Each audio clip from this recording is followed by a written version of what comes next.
This is CineBack for the Sony a6700. It has a ton of mounting points and takes this mirrorless camera and builds it into a much more cinema or documentary style setup. It has loads of features, including a place to store your screen protected. There's a power switch that sends power from a battery to D-tap connectors on the side that can be used for all kinds of different accessories, including powering your camera and everything all at once with a single switch so there's no battery drain. There is cable management throughout, and there's even a spot for a Tilta cooling system so that on one side of the camera, you can go ahead and turn on and off a fan, and all of the controls and buttons and dials are completely accessible on this unit while giving you a ton of mounting options via the plates on the top and the bottom. And this version of CineBack is compatible with a total of 7 different Sony cameras, so you can rest assured that you can adapt it to work with different bodies if you have several or if you upgrade down the road. Now let's go over cage compatibility with the a6700 and CineBack. There are 2 cages that will work with CineBack and the a6700. The first is going to be the SmallRig cage, followed by the full Tilta cage. If you go with the Tilta option, you'll want to make sure you also use the Arca Swiss plate that attaches to the bottom of the cage. And finally, this is also compatible with Tilta's a6700 fan, which we'll take a look at here in a little bit. One other optional item is going to be an angled USB-C cable to plug into the side of the fan here, since it's a pretty tight fit inside of CineBack. Now let's talk about setting up CineBack with the Tilta cage and the a6700. So the first step is obviously going to be installing the cage. With that done, we need to install the bottom portion of the cage. And with that done, we are now ready to install it in CineBack. Now, if you're going to skip using the fan, then you can go ahead and install it on CineBack. But if you're going to use the fan, we need to remove this piece of CineBack and replace it with another part that'll give us enough room for clearance. But first, I'm going to flip open the screen of the camera, grab the fan or cooling system, and I'm going to go ahead and install it right here with this single screw, and we can snug it up against the back of the camera body. Now we're ready to install it. So I'm going to set that aside, and we're going to use a Phillips screwdriver to remove these 2 screws on CineBack. With that done, we can set this vanity plate aside, and we're going to reuse the 2 screws with a smaller vanity plate that makes room for the fan. So we're going to go ahead and install this in the exact same place on CineBack right here with our 2 screws. Now that we have that installed, we can talk about the spacer needed to install this cage and this camera onto CineBack. Since CineBack works with so many different cameras, we've come up with this little shim system. For this camera and cage combo, we're going to be using the spacer labeled C and 4 silver screws to mount it. We're also going to need the 3 smallest black screws to install the camera. Now we're going to install the spacer on CineBack. So if you're looking at the top of the unit with the power switch facing up on your left-hand side, we're actually going to flip this whole thing upside down and mount this spacer right here. You can see the arrow is pointing forward, and our goal here is that these 2 front holes line up with these 2 slots. So go ahead and grab 2 of the silver screws included with the kit and install them here and here. So now you can see those 2 holes in the spacer are connected and lined up with our through holes on the top plate, and we've used those 2 silver screws to affix it down. Now you don't have to tighten these down super hardcore. They're just there to keep this from shifting around, so don't feel like you need to really crank on those. Next, we can take the foam pad that comes with CineBack and we'll install it in this slot right here to the right of the power switch. We don't install this before shipping it out in case people want to use this with different models and need to install different spacers here. But for the a6700, it's really simple.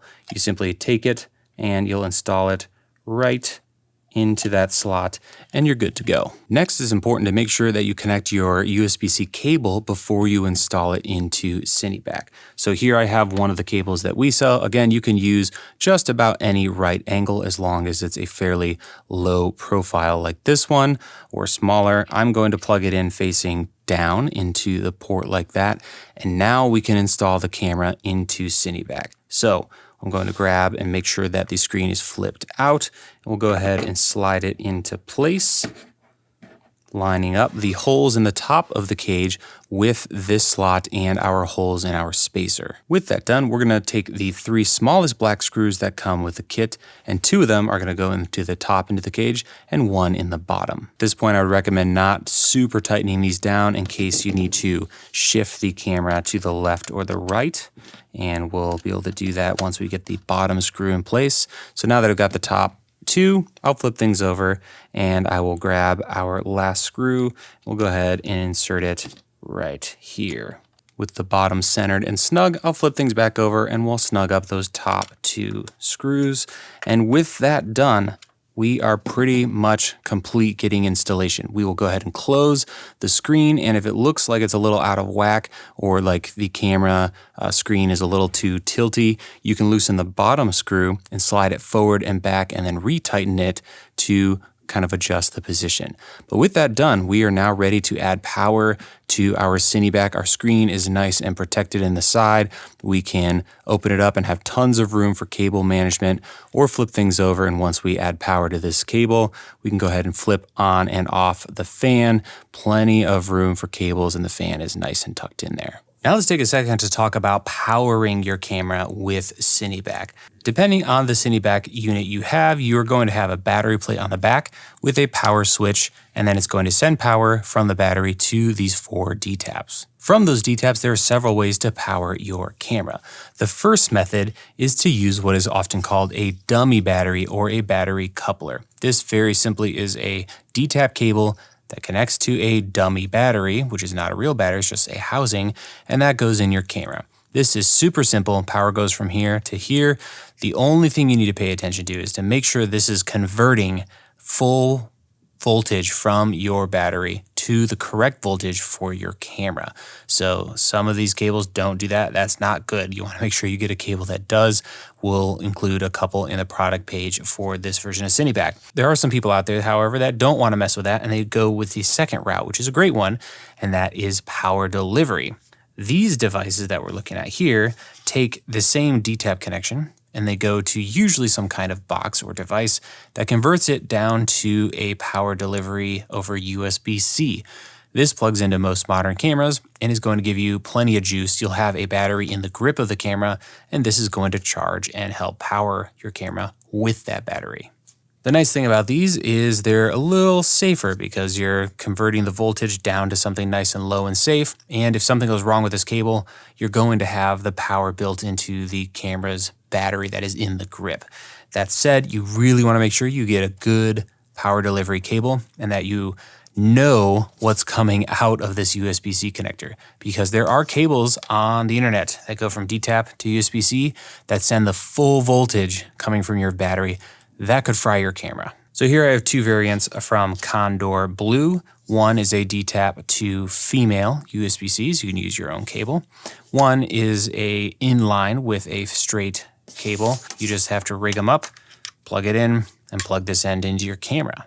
Another note on CineBack and this D-tap connector, it is actually reversible. So if you have a camera that is really close to your CineBack and you don't want the cables going toward the grip because you want to be able to hold that camera, for example, here I have the Sony ZV-E1. If I plug in a cable going this way, you can see it's going to run right into the camera handle. It might press buttons, and maybe I don't have a top handle and I actually want my hand to be right here. Well, that's going to be kind of a problem. So this orientation would be very helpful because the cable is going to go backward away from the grip. So now I can still use the grip of the camera. But often you have another grip, or for whatever reason, you don't really care about this stance. Maybe you're more this stance or something else way out here, and you don't mind and would prefer the cables to go toward the camera to keep things nice and tidy on the back of your rig or keep cables from kinking. This plate can be rotated. So what you do is reverse or remove these 4 screws like this, and you can very gently, and I mean gently, pull it up, and now you can rotate it 80 degrees like that and reinsert it in the same spot. Now we can put those 4 screws back and the cables will be going the other direction. And just like that, our cables are now going to go toward the camera. So I can plug this cable in right here. And as you can see, it's going toward the camera, nice and tidy on the back. So you have two options to go with depending on the setup you want to run. Now let's talk about using the SmallRig cage with the a6700 and CineBack. So first you're going to obviously need to install the camera cage itself. Then you're going to need to grab the size B spacer and 2 of the included silver screws.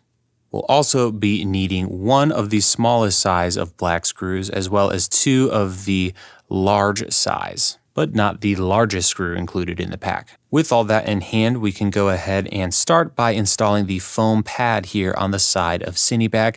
This comes separate because this unit works with several different cameras, so we left it uninstalled so people could use spacers and adapters if needed. But if you're using the a6700 with this version of CineBack, you can just install that foam pad in the slot right here.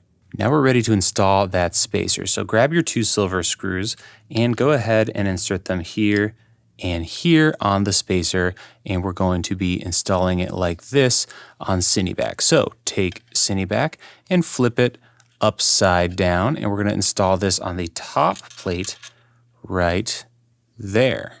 Here's another vantage point so you can see that we are bolting through the spacer into the plate. And if I flip things around, you can see that we can now see these 2 holes through the top slots here on CineBack. And that's going to allow us to go through the plate and line up perfectly with the right amount of space on our camera. Also keep in mind you don't have to super tighten down those silver screws. They just need to hold this from sliding around, but you don't need to really crank on them. Next, we can go ahead and take our camera with the cage installed and slide it in between the 2 plates. Now, it's okay if you feel like you need to lift up this front of the top plate a little bit to get the camera in, but it should be a nice little snug fit there. So now we can line up the top and bottom holes just like that, so we can send our screws through the cheese plate, through the spacer, into the camera cage. Again, we're going to use 2 of those longer screws through the top, so I'll go ahead and start those, but I'm not going to fully tighten them down. Next, I'm going to flip the whole thing over, and we're going to take our shorter screw and install it right here into the bottom of the camera cage. And once that is snugged down and we know it's centered, we'll go back to the top and we'll go ahead and make sure we're happy with alignment and just snug up those top 2 screws. Again, you don't need to crank down super hard on these, just enough to hold everything in place. Now we can go ahead and close our screen of the camera, and if we feel like it's a little wonky, we can actually loosen this bottom screw and slide the camera forward or backward to get alignment a little closer. Mine is dipping down a little bit, so I'm going to go ahead and loosen the bottom screw like that, and I'm going to bring it backward a little bit, and I'll snug things back up. And now CineBack is fully installed. Our camera display is nice and protected, and we're ready to go ahead and get this thing powered up. But in a nutshell, that is how you can install the SmallRig cage with the a6700 and in CineBack. So that is CineBack for the a6700. Be sure to check the description of this video and the product page for more information and updates. Thank you guys so much for watching, and we'll see you in the next video.